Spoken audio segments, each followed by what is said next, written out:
Hello friend, welcome to ब्रेंजिम academy. तो friend, हमने क्लास 10th का एक्सरसाइज 3.3 का कुछ क्वेश्चन किए थे ना। क्वेश्चन 3 का पार्ट 1 तक हमने कर दिया था ना। आज हम लोग क्वेश्चन 3 का पार्ट 2 करेंगे ना। एक्सरसाइज 3.3 का एनसीईआरटी का होगा ना। तो चलिए क्वेश्चन 3 का 2 करते हैं ना। तो क्वेश्चन 3 का 2 है। आप लोग पेन और पेपर लेकर बैठ जाइए और क्वेश्चन अच्छे से पढ़ लीजिए पहले, उसके बाद सोल्यूशन देखिएगा। तो देखिए क्वेश्चन 3 का 2 नंबर है। दो संपूरक कोण में बड़ा कोण छोटे कोण से 18 डिग्री अधिक है ना। दो संपूरक कोण है जिसमें से जो बड़ा कोण है वो छोटे कोण से 18 डिग्री अधिक है, उन्हें ज्ञात कीजिए। ठीक है, उसको ज्ञात करना है। तो सबसे पहले देखिए, इस क्वेश्चन को करने के लिए हमको सबसे पहले पता होना चाहिए कि संपूरक कोण क्या होते हैं ना। तो संपूरक कोण आइए देखते हैं क्या होता है। देखिए, अगर हमारे पास दो एंगल है ना, सपोज एक θ1 है और दूसरा θ2 है, ये दो एंगल है ना। अगर मैं दोनों को जोड़ूँ, ऐड करूँ, तो इनका जो सम आना चाहिए वो 180 आना चाहिए ना। तो अगर दो कोणों को जोड़ने से अगर उनका सम ना, दोनों कोणों का योगफल 180 आए, तो ये कौन सा कोण कहलाते हैं? ये संपूरक कोण कहलाता है ना। इसको बोलते हैं संपूरक कोण। ओके, इसको बोलते हैं इंग्लिश में सप्लीमेंट्री एंगल। ओके, और एक और होता है, अगर दो कोण है ना, θ1 और θ2, अगर इसको जोड़ने पे अगर 90 डिग्री आता है ना, तो 90 डिग्री, अगर दो कोणों का योगफल 90 डिग्री हो तो वो कोण क्या होते हैं? पूरक कोण होते हैं ना, एक दूसरे के पूरक होते हैं। तो ये वाला कोण हो जाएगा पूरक कोण। पूरक कोण इसको बोलते हैं कम्प्लीमेंट्री एंगल इंग्लिश में ना। तो आप लिख लेना, मैं दोनों लैंग्वेज यहाँ पे लिखूँगा तो ज़्यादा समय लगेगा ना, वीडियो काफ़ी लंबा हो जाएगा। तो आप लोग इंग्लिश में लिख लेना, मैं बोल दूँगा जितना पॉसिबल होगा।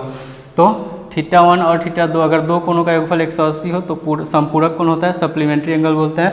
अगर θ1 और θ2 ना, यानी कि दो कोणों का योगफल अगर 90 हो तो पूरक कोण यानी कि कम्प्लीमेंट्री एंगल होता है। ठीक है, तो क्वेश्चन 3 का 2 करने के लिए आपको ये समझना बहुत ज़रूरी था ना, इसलिए मैं बता दिया। तो आइए अब क्वेश्चन आगे बढ़ते हैं ना क्वेश्चन पे। तो देखिए क्या बोला, दो संपूरक कोण है ना, जिसमें से बड़ी कोण है वो छोटी कोण से 18 डिग्री अधिक है ना।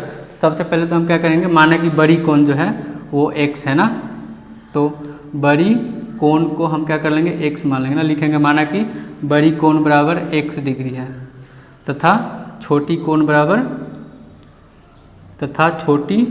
कोण बराबर y डिग्री ना। Let the greater angle is x and smaller angle is y। Okay, इतना मानेंगे। उसके बाद देखिए, चूंकि यहाँ पे लिखेंगे x और y क्या है, अकॉर्डिंग टू क्वेश्चन लिखेंगे ना। क्वेश्चन में क्या बोला है कि x और y समपूरक कोण है ना। तो जब ये दो कोण समपूरक है तो इसको अगर मैं जोड़ूँ, x प्लस y बराबर कितना आना चाहिए? 180 आना चाहिए ना, जैसा कि मैंने यहाँ पे भी बताया था ना, θ1 प्लस θ2 बराबर 180 ना। तो चूंकि ये दोनों कोण क्या है, समपूरक है, इसलिए x प्लस y बराबर क्या आना चाहिए? 180 आना चाहिए ना। तो यहाँ से आपका हो जाएगा ये समीकरण 1। ओके, और फिर देखिए, फिर बोला है अकॉर्डिंग टू क्वेश्चन, फिर अगेन अकॉर्डिंग टू क्वेश्चन है, फिर दोबारा से बोला है कि बड़ी कोण जो है वो छोटी कोण से 18 डिग्री अधिक है ना। कौन सी बड़ी कोण? छोटी कोण से 18 डिग्री अधिक है ना। तो मान लीजिए एक कोण x से बड़ी और छोटी कोण क्या है? y है ना, y है। तो ये जो x है y से 18 अधिक है ना। तो अगर मैं दोनों को बराबर करूँ तो बराबर कब होंगे? जब मैं छोटे कोण में 18 जोड़ूंगा तब ना वो x के बराबरी करेगा ना। अगर दो लोग हैं ना, एक के पास मान लो 1 रुपये है और दूसरे के पास 18 रुपये है ना। ठीक है, एक के पास सपोज एक के पास 1 भी रुपये नहीं ना, 0 रुपये है, और दूसरे के पास 18 रुपये है ना। तो हमको तो इक्वेशन बनाने से मतलब ना, हमको इक्वेशन चाहिए ताकि हम x और y का मान निकाल सके ना, इसलिए हमको बराबर करना होता है ना। तो अगर सपोज किसी के पास 0 रुपये है और किसी के पास 18 रुपये है ना, तो दोनों बराबर कब होंगे एक दूसरे से? जब मैं 0 में 18 जोड़ूंगा ना, तब ना ये दोनों एक दूसरे से बराबर होंगे। तो यहाँ पे 0 में 18 जोड़ूंगा तो वो भी 18 के बराबर आ जाएगा ना। तो उसी तरह से अगर x और y दोनों एक बड़ा है और एक छोटा है ना, और क्वेश्चन में दे रखा है ना सीधा सीधा कि जो x है y से 18 अधिक है ना, तो अगर मैं y में यानी कि छोटे वाला में 18 जोड़ूं तब ना ये दोनों एक दूसरे के बराबर होंगे। ओके, अब देखिए यहाँ से हम इक्वेशन बना सकते हैं, x और ये y उधर जाएगा तो माइनस का y हो जाएगा, बराबर 18 को यहीं पर छोड़ देते हैं ना, तो ये इक्वेशन 2 हो जाएगा। ठीक है, अब देखिए, अब हमारे पास दो इक्वेशन बनकर तैयार है ना, 1 और 2 ना। अब हम क्या करेंगे, समीकरण 1 और 2 को सॉल्व करेंगे और x और y का मान निकाल लेंगे ना।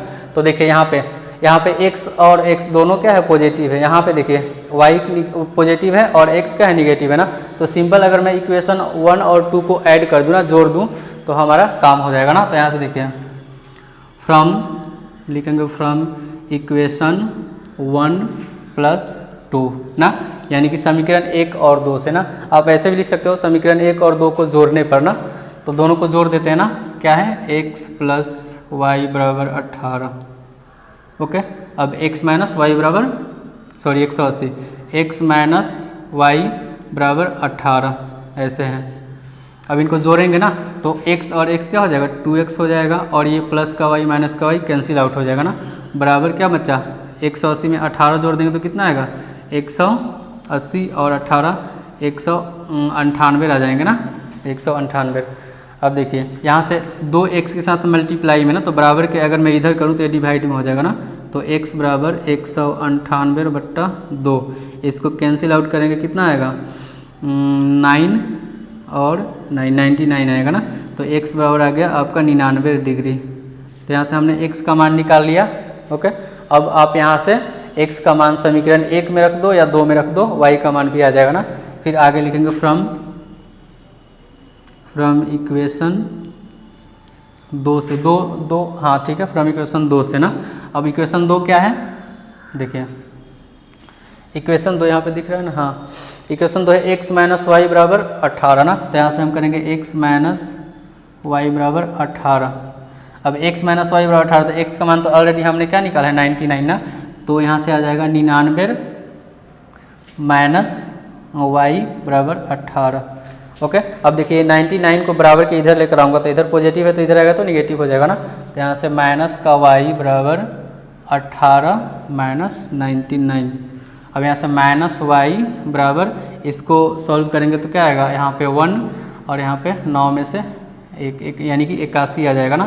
तो यहाँ से -81 आएगा ना, तो माइनस से माइनस कैंसिल हो जाएगा, y = आ जाएगा 81। ओके, तो बड़ी कोण क्या आ गया 99 डिग्री आ गया, और छोटी कोण y बराबर 81 डिग्री ना। तो x बराबर आ गया 99 डिग्री और y बराबर कितना आ गया 81 डिग्री। ये आपका आंसर हो जाएगा। ओके, तो आई होप आपको समझ में आया होगा। आप इसको नोट कर लीजिए और अगला क्वेश्चन देखते हैं। तो नंबर 3 का 4 है, ठीक है। तो आप क्वेश्चन पहले पढ़ लीजिए अच्छे से, उसके बाद सॉल्यूशन देखिए। तो क्वेश्चन नंबर 3 का 4 है, एक नगर में टैक्सी के भाड़े में एक नियत भाड़े के अतिरिक्त चली गई दूरी पर भाड़ा सम्मिलित किया जाता है। 10 किलोमीटर की दूरी के लिए 105 रुपये तथा 15 किलोमीटर के लिए भाड़ा 155 रुपये है ना। नियत भाड़ा तथा प्रति किलोमीटर भाड़ा ज्ञात कीजिए। ओके, तो देखिए एक टैक्सी का किराया है ना, एक नगर में टैक्सी का जो किराया है वो कुछ दूरी के लिए नियत है ना, फिक्स है, और कुछ दूरी के लिए आपका अतिरिक्त है ना, मतलब एक्स्ट्रा किराया लग रहा है ना। तो यहाँ से देखिए हमको क्या निकालना है कि नियत भाड़ा तथा अतिरिक्त भाड़ा निकालना है ना। तो सबसे पहले हम यहाँ पे क्या करेंगे, मान लेंगे ना कि माना कि जो नियत किराया है वो x है ना। तो सबसे पहले हम मान लेते हैं कि माना कि नियत किराया x है।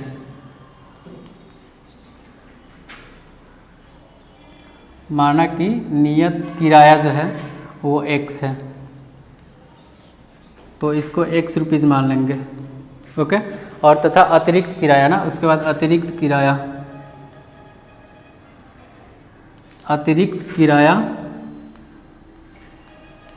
को हम क्या करेंगे y मान लेंगे, y रुपीज़ पर किलोमीटर ना। तो देखिए यहाँ पे इस क्वेश्चन का कहने का मतलब है कि अगर आप जब ऑटो में टैक्सी में बैठ रहे हो ना, तो आपको x रुपये तो देना ही देना है ना, x रुपये फिक्स है, आपको देना ही है। मगर अगर आप उसमें बैठकर कुछ सफ़र कर रहे हैं ना, तो x रुपये के अतिरिक्त आप उसको, अगर 1 किलोमीटर तय कीजिएगा, 1 किलोमीटर सफ़र कीजिएगा तो y रुपये जोड़ कर देना पड़ेगा ना, x + y। अगर 2 किलोमीटर तय करोगे सफ़र तो x + 2y देना होगा ना। तो देखिए इसमें फिर क्वेश्चन में बोला है, अब लिखेंगे अकॉर्डिंग टू क्वेश्चन किलोमीटर के लिए भाड़ा 105 रुपये है ना। तो 10 किलोमीटर के लिए भाड़ा, यहाँ पे लिखेंगे फेयर फॉर 10 किलोमीटर ना। तो यहाँ पे हम लिखेंगे 10 किलोमीटर के लिए भाड़ा। भाड़ा में क्या होता है, फेयर होता है ना, रेंट नहीं होता है, रेंट किराया होता है, जबकि भाड़ा फेयर बोला जाता है ना। तो 10 किलोमीटर के लिए भाड़ा क्या हो जाएगा, देखिए सबसे पहले तो उसको x रुपये तो लगेगा ही लगेगा ना, x रुपये फिक्स है ना। अब वो चल कितना रहा है, 10 किलोमीटर सफ़र कर रहा है, तो 1 किलोमीटर का किराया कितना है, y है, तो 10 किलोमीटर का 10y हो जाएगा। ओके, तो यहाँ से हो जाएगा x प्लस 10y बराबर कितना देना पड़ा है उसको, टोटल 105 रुपये ना। तो 10 किलोमीटर के लिए वो 105 रुपये दिया है। ओके, तो बराबर में आ जाएगा 105 रुपये। ये आ जाएगा आपका इक्वेशन 1। ओके, अब क्वेश्चन को आगे पढ़ते हैं। आगे क्या बोलता है, आगे है तथा 15 किलोमीटर के लिए किराया 115 रुपये ना। 15 किलोमीटर के लिए 115 ना, तो हमको ध्यान देना है कि x रुपये तो हमको लगेगा ही ना, या ऑटो में बस हम टैक्सी में बैठ जाएंगे तो x रुपये लगेगा, क्योंकि वो फिक्स है ना, वो लगना ही है, चाहे आप जितना भी सफ़र करो ना। तो देखिए 15 किलोमीटर के लिए किराया ना, हाँ, तो 15 फिर लिखेंगे 15 किलोमीटर के लिए किराया, यानी कि फेयर फॉर 15 किलोमीटर। तो ये आपका कितना आ जाएगा, 15 किलोमीटर ना, कितना दिया है किराया, 155 रुपये दिया ना, तो 155 रुपये है ना। तो देखिए 155 रुपये कैसे हुआ होगा, देखिए जैसे हम 15 किलोमीटर के लिए टैक्सी में बैठेंगे तो 1 रुपये तो हमारा चार्ज लग गया ना किराया। अब प्लस में अब हमने सफ़र कितना किया, 15 किलोमीटर ना, तो 15 किलोमीटर यानी कि 1 किलोमीटर का y है, तो 15 का कितना होगा, 15y हो जाएगा। अब दोनों जोड़कर कितना देना है, 155, तो यहाँ से आ जाएगा आपका 155।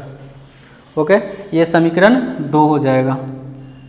अब देखिए हमने 2 समीकरण बनवा लिए, 2 इक्वेशन बना लिए।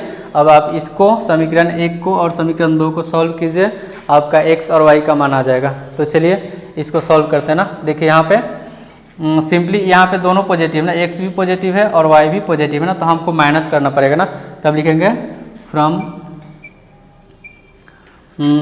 इक्वेशन 1 माइनस 2, समीकरण 1 माइनस 2 से। तो समीकरण 1 क्या है, यहाँ से x प्लस 10y बराबर 105 ना, तो x प्लस 10y बराबर 105 है। समीकरण 2 क्या है, x प्लस 15y बराबर 155 ना, तो x प्लस 15y बराबर 155। अब इसको माइनस करेंगे ना, क्योंकि यहाँ पे हमने माइनस का साइन दिया ना, तो जब माइनस करते हैं तो साइन चेंज हो जाता है ना। तो यहाँ पे x पॉजिटिव है तो निगेटिव हो जाएगा, ये पॉजिटिव है तो ये भी निगेटिव, ये भी निगेटिव।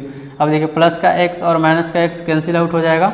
अब 10 में से माइनस 15 गया ना, तो माइनस 5y हो जाएगा बराबर 105 में से 155 जाएगा, कितना होगा, 50 बचेगा ना, माइनस का 50 बचेगा। तो यहाँ से माइनस माइनस कट जाएगा, यानी कि y बराबर क्या हो जाएगा, 50, और ये 5 इधर गुना में तो इधर आएगा तो भाग में हो जाएगा, तो 5 यानी कि 10 आ जाएगा ना।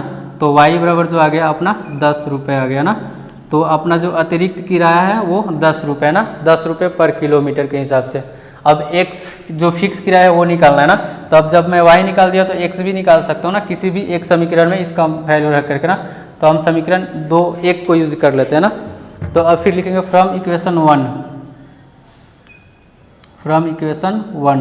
समीकरण 1 से ना। समीकरण 1 कितना है, x प्लस 10y प्लस 105 ना, तो यहाँ से लिखेंगे x प्लस 10y बराबर 105।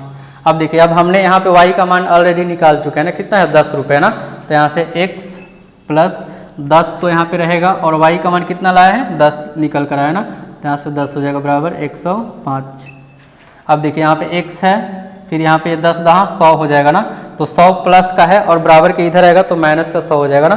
तो यहाँ से आ जाएगा 105 माइनस 100, यानी कि यहाँ से 5 रुपये आ जाएगा ना।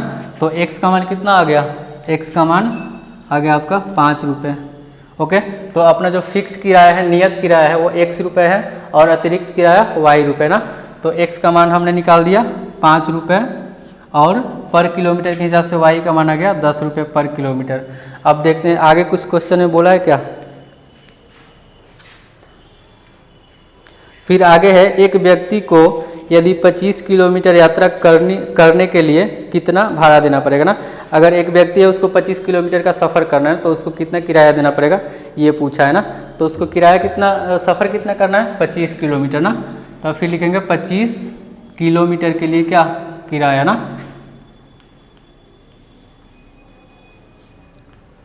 किराया या भाड़ा ना। तो यहाँ से जब 25 किलोमीटर ना, तो देखो x वो जैसे ही टैक्सी में बैठेगा उसको 1 रुपये लग जाएगा ना, यानी कि ये फिक्स किराया है तो उसको x तो देना ही पड़ेगा, और प्लस में वो 25 किलोमीटर सफ़र कर रहे हैं ना, तो 1 किलोमीटर का क्या है वाई रुपये है ना, तो यहाँ से 25 वाई यहाँ पे 25 वाई हो जाएगा बराबर। देखिए हमको तो ये निकालना है ना, तो देखिए x प्लस 25 वाई उसका किराया लगेगा, तो x का मान हमने कितना निकाला 5 रुपये ना, यानी कि 5 रुपये जो नियत किराया वो तो लगेगा ही। फिर 25 किलोमीटर यानी कि 1 किलोमीटर का किराया हमने कितना निकाला 10 रुपये निकाला ना, तो 25 किलोमीटर का 25 गुने 10 हो जाएगा ना, तो यहाँ से 5 प्लस यहाँ से आ जाएगा 250 ना, तो यहाँ से 255 रुपये उसको 25 किलोमीटर के लिए किराया देना होगा, तो ये आ जाएगा आंसर। ओके, तो आई होप आपको समझ में आया होगा। अगर अच्छा लगा तो इसे अपने दोस्तों तक शेयर करें ताकि वो भी पढ़ सके। तो चलिए मिलते हैं अगले क्लास में। ओके।